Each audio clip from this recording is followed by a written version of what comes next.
हम देखते हैं एक औरत जो बड़े से वाड़े के अंदर जाती है जहां एक बुढ़ा बैठा हुआ है जिसके साथ उस औरत के नाजायज संबंध है। वो औरत उस आदमी से सोने की मोहर की मांग करती है जिसकी लालच वो उसे कई सालों से देता आ रहा है, पर वो उसे सोने की मोहर नहीं देता। आगे हम देखते हैं उसी औरत के दोनों बेटों को, जिनमें से बड़े बेटे का नाम विनायक राव और छोटे बेटे का नाम सदाशिव राव होता है, जो घर के बाहर बैठकर बुढ़ी दादी के खाने की बात करते हैं और बोलते हैं कहीं दादी उठ ना जाए। फिर वो दोनों घर के अंदर चले जाते हैं। खाना बनाकर विनायक राव सदाशिव राव को बोलता है जा दादी को खाना दे दे। वो खाना लेकर जाता है तो हम देखते हैं उधर से उनकी माँ आ जाती है जो कच्चे खाने को दोबारा बनाकर उसी बुढ़ी दादी के कमरे में उसे खिलाने के लिए चली जाती है। फिर एक दिन उस बुढ़े आदमी सरकार की मौत हो जाती है और वो औरत अपने दोनों बच्चों को बोलती है आज रात हम तुम्बाड़ छोड़ देंगे, अब हमारा यहाँ कुछ नहीं बचा। विनायक राव बोलता है सरकार के मरने के बाद वाड़ा अब हमारा हुआ और वहाँ का खजाना भी। औरत बोलती है वहाँ कोई खजाना नहीं है, सरकार ढूंढ ढूंढ कर मर गया, उसे कोई खजाना नहीं मिला। फिर हम देखते हैं सदाशिव पेड़ की डाल पर बैठा हुआ अचानक से गिर जाता है। विनायक उसे देखने के लिए जाता है। सदाशिव का सिर पत्थर के ऊपर लगता है और वो अपनी आखिरी सांसें ले रहा होता है। विनायक की माँ उसे उठाती है और उसे इलाज के लिए दूसरे गांव लेकर जा रही होती है और जाते हुए विनायक को बोलती है आज दादी का खाना उसे ही बनाकर उसे खिलाना पड़ेगा।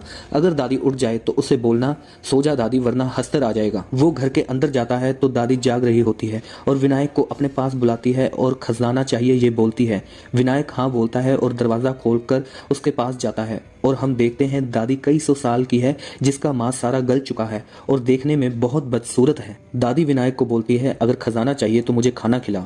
वो भागकर रसोई में जाता है कुछ खाना बनाने के लिए। जल्दबाजी में कुछ नहीं बना पाता। इतने में दादी पीछे से आकर विनायक के पैर में जंजीर बांध देती है और विनायक उस नाम को भूल जाता है जो उसकी माँ ने जाते वक्त उसे बताया था। दादी उसको घसीटते हुए अपने कमरे में ले जाती है और उसको मारने ही लगती है तो विनायक को नाम याद आ जाता है और बोलता है दादी सो जा वरना हस्तर आ जाएगा। दादी वहीं गिर जाती है और सो जाती है। विनायक की माँ उधर से रोते हुए आती है और उसे वहां से ले जाती है। हम देखते हैं सदाशिवराव मर चुका है। विनायक और उसकी माँ तुम्बाड़ छोड़कर जा रहे हैं। जाते जाते विनायक अपनी माँ को तुम्बाड़ ना छोड़ने को बोलता है, पर उसकी माँ उसकी एक नहीं सुनती और उसको भी बोलती है दोबारा कभी वापस मत आना इस जगह पर। फिर 15 साल बाद विनायक बड़ा होकर वापस उसी जगह उसी घर में आता है जहाँ पूरा घर अब खंडर बन चुका है। उसी कमरे में जाता है और देखता है वहाँ एक दिल धड़क रहा है जो दादी का होता है। दादी जमीन पर पड़ी होती है जहां उसके शरीर पर पेड़ उग चुका है। विनायक दादी से उस खजाने के बारे में पूछता है और दादी बोलती है विरासत में मिली हर चीज पर अपना दावा नहीं करना चाहिए और खजाने का ख्याल छोड़ दे क्योंकि वहां ना जाना तेरी मर्जी हो सकती है, वहां जाने के बाद तेरी मर्जी नहीं चलेगी। दादी उसको खजाने का पता बता देती है। विनायक वहां जाकर उस जगह को ढूंढ लेता है और वापस आकर उसके अंदर जाने का रास्ता दादी से पूछता है और दादी उसको बता देती है। फिर वो दादी को उस घर के समेत जला देता है जिससे दादी की आत्मा को मुक्ति मिल जाती है। उसके बाद हम देखते हैं विनायक काफी महीनों के बाद अपने घर वापस आ जाता है और उसकी दाढ़ी और मूंछ इतनी बढ़ जाती है जिसकी वजह से उसके पड़ोसी तक उसको पहचान नहीं पाते। और विनायक देखता है उसकी बीवी ने व्यापार शुरू किया है जिससे वो गुस्से में आ जाता है और अपनी बीवी को बोलता है तुम्हें अब ये सब कुछ करने की कोई जरूरत नहीं, मैं तुम्हें रानियों की तरह रखूंगा। फिर विनायक अपने दोस्त राघवन के पास जाता है जो अफीम का व्यापारी था, जिसका विनायक पर कुछ उधार भी था, जिसको चुकता करने विनायक उसे सोने की मोहर दिखाता है और उसको वो खरीदने को बोलता है। अब विनायक के दिन बदलने लगे थे। वो तुम्बाड़ से सोना निकाल के लेकर आता और राघवन को बेच देता। एक दिन राघवन उससे पूछता है ये सारा सोना तुम कहाँ से लेकर आते हो? विनायक उसे बोलता है उससे आपको क्या मतलब? राघवन हंसते हुए बोलता है कि मैंने सुना है तुम्बाड़ में खजाना है, जिस बात को विनायक हंसते हुए टाल देता है। विनायक के घर एक लड़के का जन्म होता है जिससे विनायक और उसकी बीवी बहुत खुश होते हैं। विनायक का यूं बार बार सोना लेकर आना और राघवन को बेचना राघवन को बहुत बेचैन करता था कि ये सारा सोना वो कहाँ से लेकर आता है। इसीलिए वो कहीं ना कहीं से किसी न किसी तरीके से विनायक से जानना चाहता था कि वो हर बार इतना सोना कहाँ से लेकर आता है, पर विनायक हर बार उसे कुछ ना कुछ बोलकर टाल देता है। राघवन विनायक के लिए नई नई चीजें लेकर आता रहता था उसको बेचने के लिए। एक दिन राघवन एक लड़की को लेकर आता है विनायक को बेचने के लिए और विनायक उस लड़की को खरीद लेता है। रात को वो लड़की विनायक को बोलती है अगर तुम मुझे 50 रुपए दो तो मैं तुम्हें राज की बात बताऊंगी। विनायक उसको पैसा दे देता है और वो राघवन के बारे में बताती है कि उसको यहाँ भेजा गया है कि तुम्हें 2 दिन व्यस्त रखने के लिए, तभी राघवन को तुम्बाड़ में खजाने का पता चल पाएगा। फिर राघवन वहां उस वाड़े में पहुंच जाता है। विनायक भी वहां उसी समय पहुंच जाता है। राघवन का ध्यान अपनी तरफ खींच लेता है। राघवन दूर से विनायक को देखता है कि वो एक कुएं में जा रहा है और कुछ समय बाद बाहर सोने के सिक्के लेकर आया है। फिर वहां राघवन जाता है और हम देखते हैं वो जगह सांस ले रही थी। वो जगह पूर्ति की देवी की कोख होती है। राघवन अंदर पहुंच जाता है और देखता देखता है वहाँ पीतल का डिब्बा पड़ा है, जिसको राघवन खोलता है और उसमें आटे की गुड़िया पड़ी होती है, जिसको खाने वहाँ हस्तर आ जाता है और राघवन को उठाकर ले जाता है और काट लेता है। फिर हम देखते हैं विनायक दोबारा अंदर आता है और अपने आसपास आटे का एक चक्कर बनाता है, जिससे हस्तर उस चक्कर के अंदर नहीं आ सकता था और आटे की गुड़िया बाहर निकालता है, जिसको खाने के लिए हस्तर फिर से आता है। विनायक देखता है राघवन को, जिसका हाल हस्तर ने दादी जैसा कर दिया था, जिसको देखकर विनायक को बुरा भी लगता है। हस्तर आता है, विनायक उसको आटे की गुड़िया के लिए तड़पाता है। हस्तर भागकर राघवन के पास जाता है और उसका बाजू धड़ से निकाल देता है और तोड़ देता है। विनायक गुड़िया को बाहर फेंक देता है और हस्तर उसे खाने लगता है।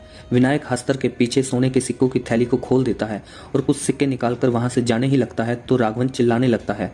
विनायक उसकी दर्द भरी चीखें सुनकर उसे वहां जला देता है, जिससे उसको मुक्ति मिल जाए और जल्दी से बाहर आ जाता है। उसके बाद विनायक धीरे धीरे वहां से काफी सोना निकाल ले आता है और खुद सरकार की जिंदगी जीने लगता है। फिर एक दिन विनायक की बीवी उस लड़की को घर से बाहर निकालने लगती है, उस पर चोरी का इल्जाम लगाकर, जिसको राघवन लेकर आया था, पर विनायक उसको निकालने नहीं देता। ऐसे ही 14 साल बीत जाते हैं। दिन आता है आज़ादी का 15 अगस्त 1947।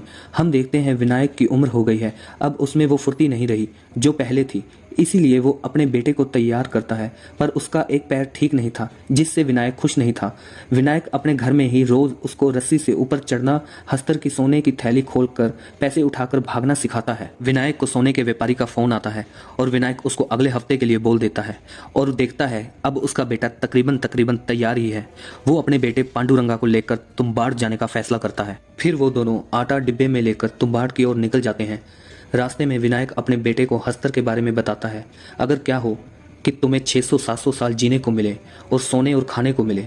सुनकर पांडुरंगा खुश होता है और बोलता है, ऐसी जिंदगी कौन नहीं चाहेगा, ये तो वरदान है।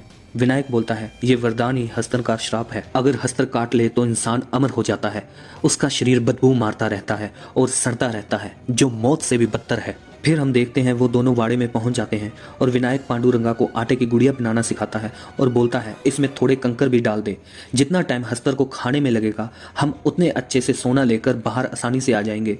पांडु गुड़िया को बनाता है, पर विनायक उस गुड़िया को उठाकर फेंक देता है और बोलता है, आज हम यहाँ सिर्फ अभ्यास के लिए आए हैं। और दोनों उस संदूक में से होते हुए देवी के गर्भ में आ जाते हैं। अंदर जाने के बाद विनायक उसको वहाँ आटे का चक्कर बनाने को बोलता है और बताता है, इससे वो अंदर नहीं आ सकता।